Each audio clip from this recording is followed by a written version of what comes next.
Did you know that Muslims around the world protected hundreds of thousands of Jews from being killed by the Nazis? You see, in 1918, Germany lost World War I to the Allied powers and was forced to sign the Treaty of Versailles. This treaty stipulated that Germany would have to pay damages to the Allies, give up their overseas colonies, and were forbidden from rebuilding a national military. But when this was implemented, Germany was regularly unable to make enough money to pay back the reparations, often defaulting.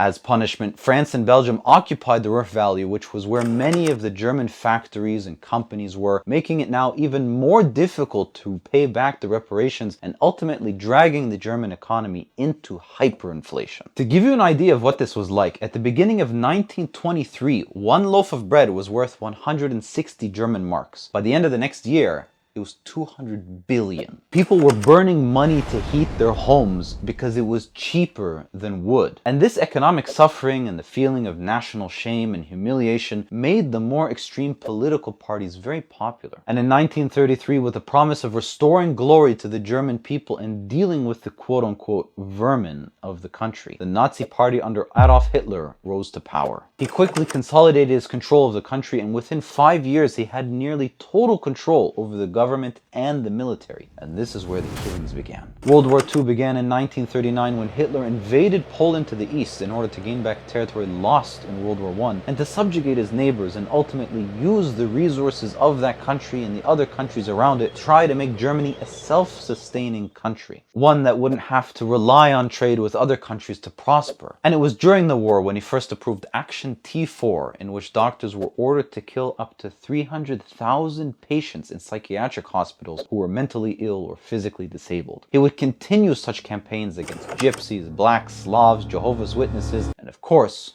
Jews. Initially, the plan for the Jews was to send them off to Madagascar, but as he invaded the countries to the east where most of the Jews lived, the plan was scrapped, and another plan was implemented called the Final Solution. He ordered Jews to be rounded up wherever they could be found and brought them to concentration camps where they were either killed on arrival or worked and starved to death. And this is where the Muslims took a stand. In Nazi-occupied France, the main masjid in Paris was used to hide hundreds of Jews and protect them from the Nazis. The Algerian imam at the time worked in secret to arrange forged documents and passports to allow Jews to seek shelter in other countries, and even worked with Muslim groups to physically smuggle the Jews out of France. Eventually, the Nazi secret police found out and arrested him, but they let him go, fearing that the Muslims would take to the street and riot. In a similar story, the Turkish ambassador in France provided citizenship papers and passports to thousands of Jews, no matter how little connection they actually had to Turkey, saving the lives of almost 20,000 Jews. And he was only one of a string of Turkish officials posted all over Europe who worked hard to save as many people as they could. In another story, in Morocco, the country was under French occupation at the time, and because the Nazis had occupied France,